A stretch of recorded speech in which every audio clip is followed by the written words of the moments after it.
Hello, I'm Tim McLeod, Director of Alumni Relations and Connect 365 with Sierra Tucson, and welcome back for another Sierra Tucson Virtual Alumni Retreat webinar, Attachment Trauma and the Nervous System, with David Cato. David began working at Sierra Tucson in April of 2008 and has served many roles, beginning in the mailroom. He holds a Bachelor of Science in Criminal Justice from Texas A&M University and a Master of Social Work from Arizona State University. He is a somatic experiencing therapy practitioner, certified transgender care therapist, and a licensed clinical social worker. David completed his master's counsel work through an internship at Sierra Tucson. He has worked with substance abuse disorders, mood disorders, eating disorders, codependency, grief loss, and trauma. David provides individual, group sessions, and consultations for residents. David is a clinical supervisor and provides feedback and support to clinicians for their work with residents. David currently serves as the clinical director at Sierra Tucson and is a member of the executive leadership team. David enjoys presenting on topics such as trauma disorders and recovery. Take it away, David.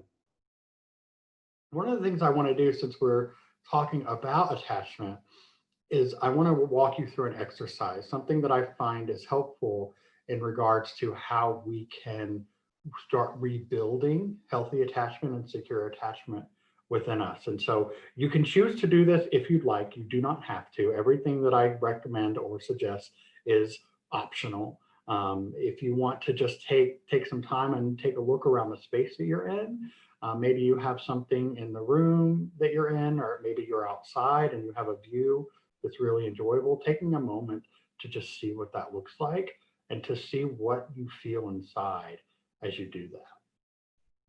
So what we're doing is we're orienting to our environment, and we're allowing ourselves to see externally, but also invite ourselves to notice what's happening internally.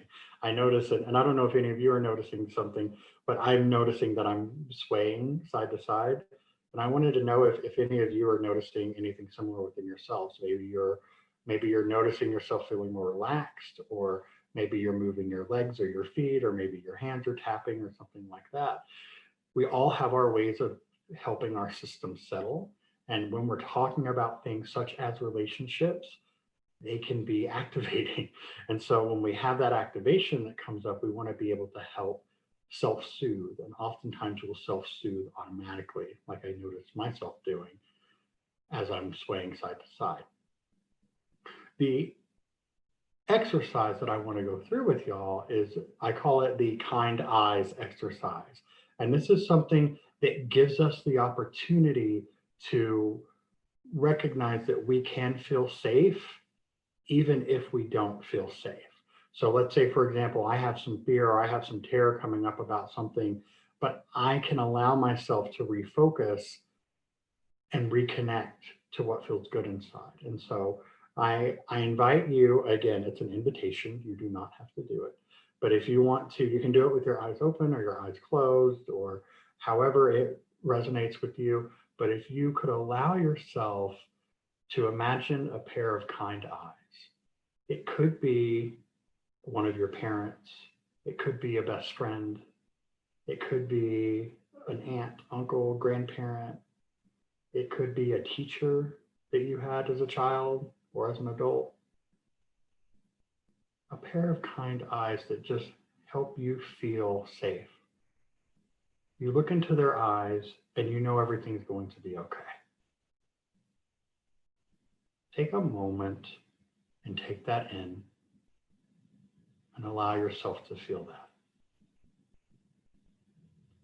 Sometimes when I've done this exercise with people, they've said, oh, well, I can't imagine a person that has kind eyes. And so what I invite them to do is imagine a pet, a dog, a cat that has kind eyes that help you feel safe and help you feel there's unconditional love.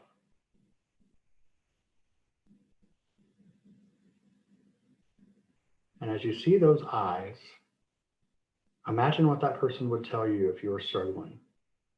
What would you need to hear from them?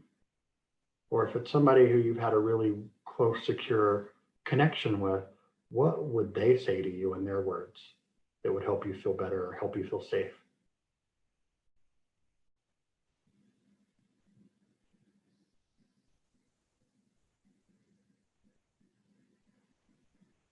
And just allow that inside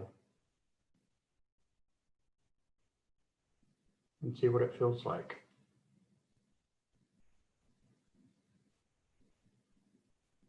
And as you're ready, you can bring your attention externally and take a look around the space you're in.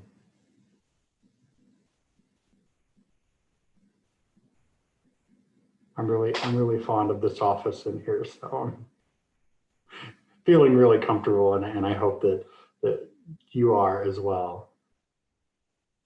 Thank you for participating in that exercise with me, and thank you even if you didn't, and I applaud you for taking care of yourself and knowing what feels good to you. We look at kind eyes because the eyes are so important to feel connection to other people. And one of the things that we're aware of right now and have been aware of for almost the whole year is COVID. And so what I want to show you an interaction that you've probably been very familiar with. And as I put this mask on, you'll notice that you can't see my mouth. You can't see my overall facial expression except for in my eyes. And the reason the kind eyes exercise is so important is because it allows us to make connections with other people just through the eyes instead of having to see the whole face. But you'll see a difference, like my eyes can be up and you can see that I'm engaged and I'm interested in the conversation, or you could see this and there's much difference. And so you get to see much difference with the entire face. However, the eyes are very expressive. And so if I'm giving you expression with my eyes and I'm excited about talking about something, that's different from if I'm just looking at you like this. And there's that whole, and you can even notice what you feel inside as you see this. Like I'm still speaking, but I'm not expressing myself. And so you can see the difference between I'm interacting with you, I'm communicating with you, even with my mouth covered up, in a healthy way, instead of I'm talking to you and I have no expression or I have no life within me. And so it's really a big difference. It's a huge difference. And especially now everywhere we're going, we're wearing masks. And yes, we need to do that because it's safe. And also for somebody who has a lot of attachment trauma, that's really difficult because you're not able to connect to those people in a normal way that you would, or as you would with your other close relationships where you see the people who aren't wearing masks. One of the things that I've noticed as far as, walking around, let's say the grocery store, because we all have to do that. But as you do that, you walk around and somebody looks at you and all of a sudden they go, you can tell they're smiling. And so that's a really big deal that you can actually smile with your eyes and be able to have expressions instead of having to shut down everything and just be totally blank all the time. So it's important that we be aware that our whole faces and even our whole bodies make communications with other people. And that can help us recognize where we are in relation to other people. If you are at the store and somebody comes up to you or you come up to someone, let's say you're waiting in line to check out, and somebody gives you kind of like a mean look, that's going to feel unsettling. And that's going to happen too. We're going to have those people who give us these interactions that aren't healthy. And oftentimes people who have attachment trauma will say, oh, I did something wrong, or I'm bad in some way. They have that sense of shame that comes up. And yet that could be something that the other person is struggling with or something that they're working on. But it helps us kind of connect to what our needs are. And so I recognize that my needs when I'm interacting with other people is to have expressions and to be able to communicate, not just verbally, but even non-verbally and with body language, and being able to have that healthy connection to other people. Another important thing about attachment is the tribe. And I say the tribe because we get to create our own tribe. For people who, like when I reference the people who have to imagine a dog's eyes instead of a human's eyes is because they may not have a tribe that they feel safe with. And so I ask you to imagine your tribe, because your tribe is going to be the one that helps you feel safe overall. And so here's another exercise I want to do with you. Again, it's totally optional and you can do it if you'd like, but it's a skill that you can take with you to imagine that if you were in a room with all of the people who've ever helped you feel safe, who would those people be? And I would imagine that they have kind eyes, or at least some of them have kind eyes. But we get to create our tribe. People who have significant developmental trauma, let's say their parents were not safe to be around, or your parents still aren't safe to be around, you've had to develop a different tribe.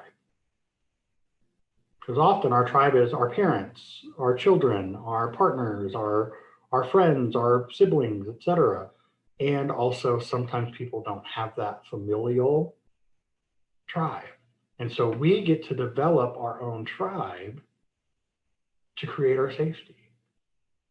And so I invite you to think for a moment about who's in your tribe and who helps you feel safe. And take as much time as you need.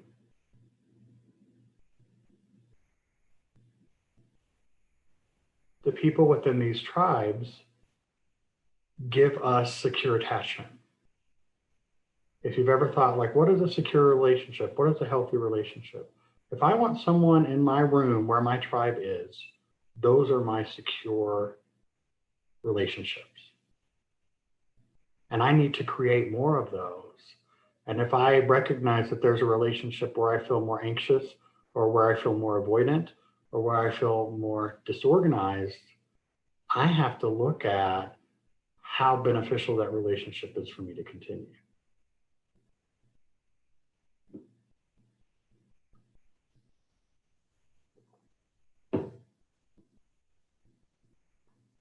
And so I ask you, is there a relationship that you feel like you need to invest more into?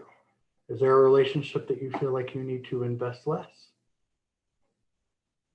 We have these connections, and especially right now, I'm trying not to talk too much about COVID through this, but it's an important part of what's going on. But right now, our connections with other people are the most important because of everything that's happening. And I said COVID, but also because of other things that are happening in this world. We have to have a way to feel safe within ourselves, within our communities, within our tribes. And if your tribe consists of people that you do not feel safe around, that's something worth revisiting. The way we heal these attachment wounds is we work on having the healthier relationships. We do things like the kind eyes exercise. We do things like recognizing spending more time with a healthier or secure relationships. That's going to help us heal. You might be thinking along the lines of, and I relate to this, is having disorganized or anxious avoidant attachment with family members growing up, and then being able to help discover a tribe outside of that where you have secure relationships and you start to feel safer, and your attachment style changes, primary attachment style changes from disorganized, avoidant, or anxious into secure, and you become more secure. And I want to say that being at Sierra Tucson for the years that I have, and having been a clinician there for so long, I see people come in with anxious, avoidant, or disorganized primary attachment styles, and I see their secure attachment develop within the 30, sometimes even 25 to 30 plus days that they're in treatment. I see their secure attachment come online. And you might see that people, like, they have like a flat, like if people who experience a lot of trauma, they have kind of this flatness in their face, and you might, like, I'm having a conversation with you, but I'm not really showing much expression. And what this is freeze in the nervous system.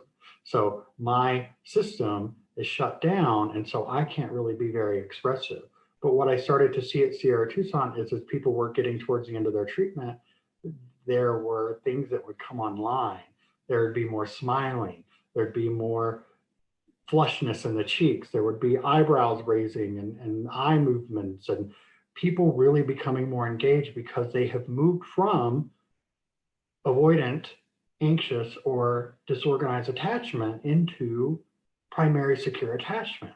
And so we get to have those experiences where we heal ourselves, and we continue to do that. And that's why leaving Sierra Tucson and having a continuing care plan is so important, because you get to continue the work that you'd already started, and you get to continue to engage in these healthy and secure attachments, because that's how we heal. If we are in unhealthy, disorganized, insecure relationships, we're going to do things like use substances. We're going to do things like try to fill those voids in order to feel better or in order to shut things down, when all we really needed was to have healthy interactions and healthy relationships with other people.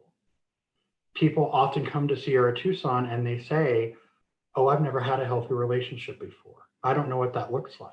And so we get the opportunity to start developing those healthy, secure styles while we're in treatment. And it usually starts with our treatment team, therapist, doctor, et cetera. We start to feel safe with them, and then we feel safe with our peers and kind of develop our own tribe.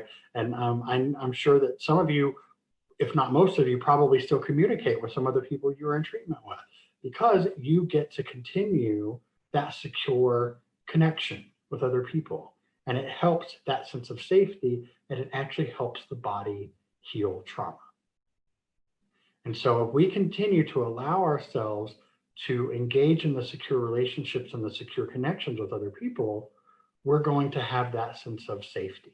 And that sense of safety is important, because that's when we're able to do the things that we need to do, such as go to school if we're working on our education, or have a successful career, or have a successful relationship even. And so if we're having these relationships with other people and they're not healthy or not secure, we're going to see that it's going to feel unsafe. We're going to have feelings like anger. We're going to have feelings like depression. We're going to have these things that come up that feel disengaged, or we feel disengaged from it. And so we get the opportunity to start developing these healthier interactions. And so I want to do one more thing before we get into a close. I want to go back to the kind eyes exercise one more time. And the reason I do this is because with the information that you've received, it's important to feel what it's like to have someone genuinely care for you.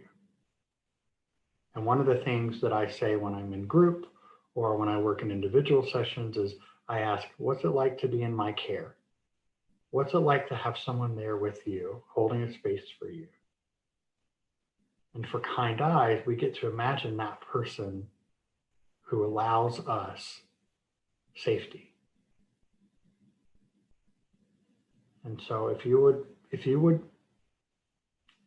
like to, imagine kind eyes again. And it could be the same person you imagined earlier, or it could be someone totally different.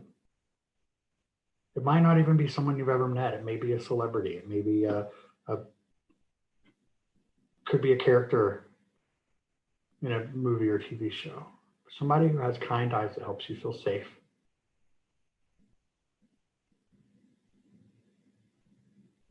And what we're doing right now is we're healing attachment trauma in the system. We're redeveloping neural pathways that have said, I'm unlovable, or I'm unworthy, or I'm unsafe,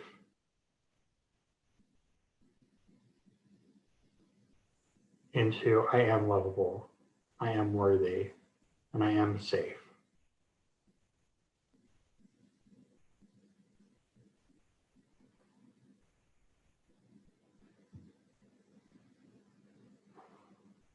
And the last thing I'll leave you with is this. Because we just kind of did some pretty intense work, I want you to allow yourself to allow your eyes to go around the room you're in. Just explore where you're at. A little mini aviary back here with a lot of birds, and super exciting to see them all hanging out.